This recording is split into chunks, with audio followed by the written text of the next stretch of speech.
నమస్తే, this is Aurya. Welcome to our channel. మనతో పాటు సీనియర్ పొలిటికల్ అనలిస్ట్ అలాగే సోషల్ యాక్టివిస్ట్ కృష్ణకుమారి గారు ఉన్నారు. వారితో మాట్లాడదాం. ప్రస్తుతము తెలంగాణ రాష్ట్రంలో ఇచ్చిన గద్దర్ అవార్డ్స్ ఏవైతే ఉన్నాయి, గద్దర్ అవార్డ్స్ ఫంక్షన్ లో చిరంజీవి గారు చేసిన వ్యాఖ్యలు చాలా వైరల్ అవుతున్నాయి. అంటే అది సబబు కాదు, కరెక్ట్ కాదు, అసలు పెద్ద మనిషి అయ్యిండు కూడా ఆ రకంగా పక్క స్టేట్ ఆన్ అనేది కరెక్ట్ కాదు అని అంటూ ఉన్నారు. సో వాస్తవానికి అది వాస్తవమే. మరి మేడం ఏమంటారు చూద్దాం. నమస్తే మ్యామ్. నమస్తే. గద్దర్ అవార్డ్స్, సో అది ఎలా అంటే చాలా రెస్పెక్ట్ఫుల్, అందరూ కూడా గర్వించదగ్గ డే అనిపిస్తుంది ఆ రోజు. సో అలాంటి డేలో చిరంజీవి గారు అంటే ఎందుకంటే తెలిసి మాట్లాడుతున్నారా, తెలియక మాట్లాడుతున్నారా, దాన్ని ఏ రకంగా తీసుకోవచ్చు అసలు? అంటే ఇప్పుడు ఆయనకి ఎలా ఉంటదంటే ఎప్పుడు కూడా ఒక నవ్యత కోసం చూస్తూ ఉంటారు. కొత్తదనం. ఏ మాటకు ఆ మాట ఎప్పుడు నేను లైమ్ లైట్ లో ఉండాలి అనే ఉద్దేశం ఉంటది ఆయనకి. Something special. సంథింగ్ స్పెషల్, ఒక ఐడెంటిటీ క్రైసిస్ అయితే ఉంటది ఆయనకి. ఎందుకంటే ఆయన ఫస్ట్ జనరేషన్ డెవలప్ అయిన వ్యక్తి, పైగా స్వయం కృషితో డెవలప్ అయిన వ్యక్తి. ఇవన్నీ ఒక వైపు నుంచి ఆయనకి ప్లస్ పాయింట్లు. అయితే ఈ ప్లస్ పాయింట్లో నుంచి ఏమవుతుంది అంటే ఒక్కొక్కసారి ఆయన విచక్షణ వివేకం రెండు కోల్పోతున్నారు ఒక్కొక్కసారి. ఆ మధ్య ఏదో ఒక ఇంటర్వ్యూలో చెప్తూ పిల్లలందరూ చిన్న చిన్న మనవరాళ్ళందరూ ఏవో రామ్ చరణ్ పాటలు అవి ఇవి చూస్తుంటే తన పాతదేదో ఒక పాట పెట్టి ఆ పాట చూపిస్తే ఇంకప్పటి నుంచి ఆ పాటే అడుగుతుంది అని చెప్పి నేను ఎంత గ్రేటు అన్నట్లు. అంటే ఇప్పుడు ఒక రకమైన పోటీతత్వం ఉంది. అది ఎప్పుడుంది, ఎప్పుడు అవసరమైంది ఆయనకి?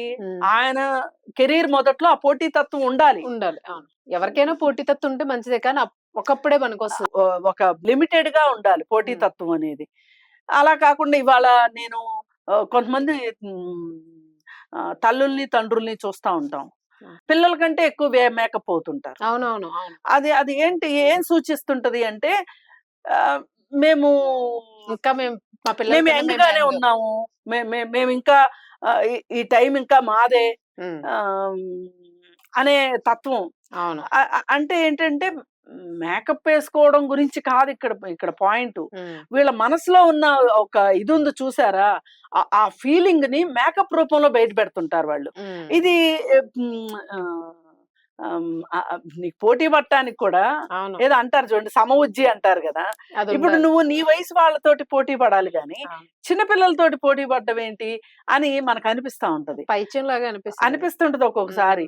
అట్లాగే ఒక్కొక్కసారి అనుచితమైన వ్యాఖ్యలు చేయటం, ఐడెంటిటీ అంటే నేను నలుగురిలో ఉండాలి అంటే ఏదో ఒకటి ఇట్లా మాట్లాడాలి అనేది తత్వం.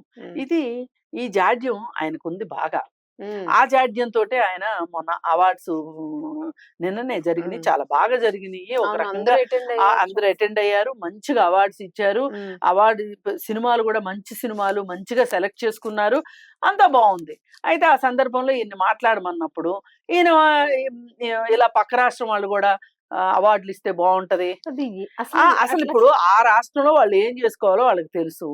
పైగా నువ్వు చెప్పాలి అని అనుకుంటే గనక ఒకటి చెయ్యొచ్చు.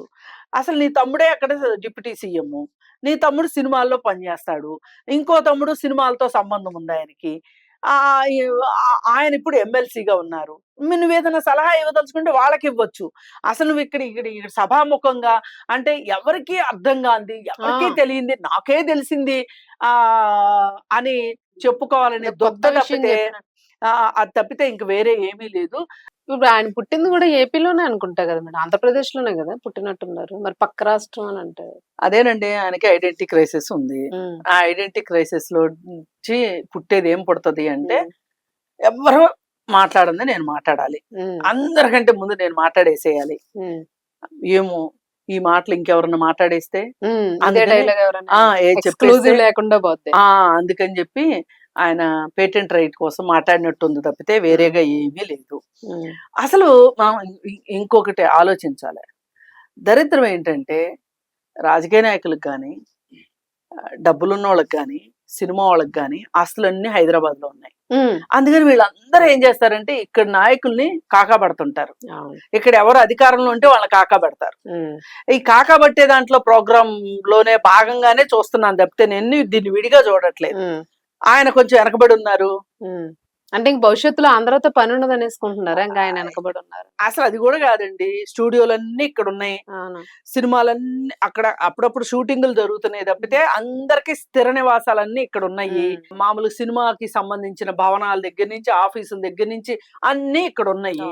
మరి అలాంటప్పుడు అసలు 2 రాష్ట్రాలకు కలిపి ఒక అవార్డు ఇచ్చేస్తే, ఇప్పుడు ఆంధ్ర రాష్ట్రంలో స్పెషల్ గా ఇంకో భాషలో సినిమాలు తీయట్లేదు కదా, అక్కడ తీసినా తెలుగులో తీయాల్సి, అసలు అక్కడ తీయట్లేదు సినిమాలు. అవును, ఇక్కడే ఉన్నాయి సినిమాలు. హడావిడంతా ఇక్కడే ఉంది, హడావిడంతా ఇక్కడే ఉంది. అట్లాంటప్పుడు 2 రాష్ట్రాలకు కలిపి ఒకే అవార్డు పెడితే మటుకు నష్టమే ఉంది? తప్పేం లేదు. తప్పలేదు కదా. ఇప్పుడు ఆస్కార్ అంటే వెళ్ళి తీసుకోవట్లేదు అక్కడ పోయి అందరం.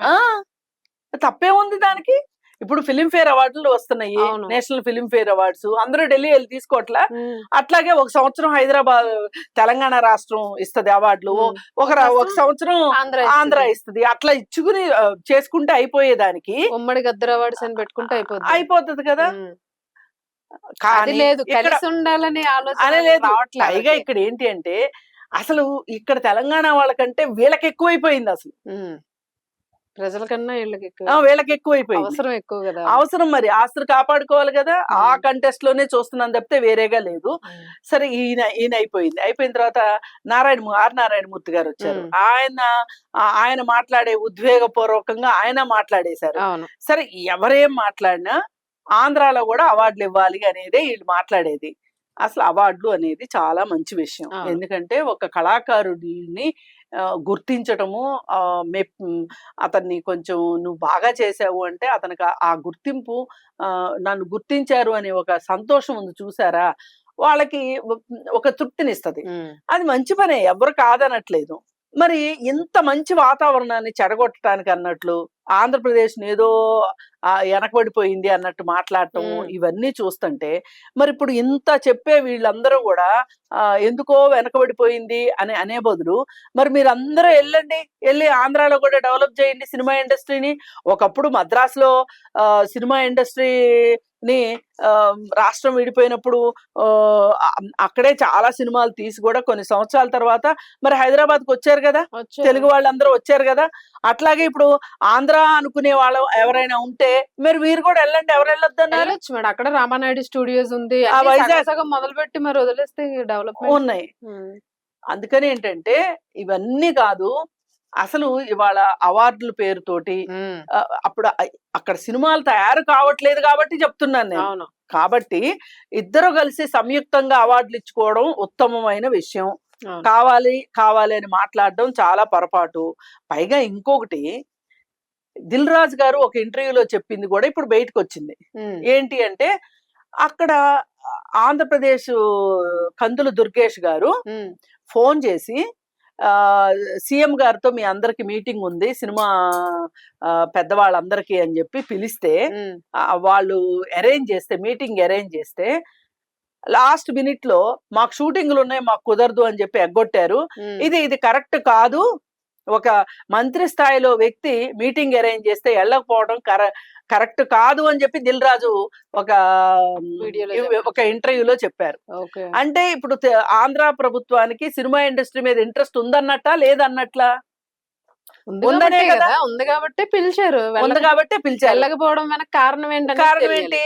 ఆ రోజు ఎందుకు చిరంజీవి వెళ్ళలేదు మరి మీటింగ్ కి? ఆ రోజు ఎందుకు ఆర్ నారాయణమూర్తి వెళ్ళలేదు? వెళ్ళకోకుండా వాళ్ళ మాట్లాడడం ఏంటి? దీని గురించి ఒక వివరణ కూడా ఎప్పుడు లేదు. ఇప్పుడు వచ్చింది కాబట్టి బయటకు వచ్చింది.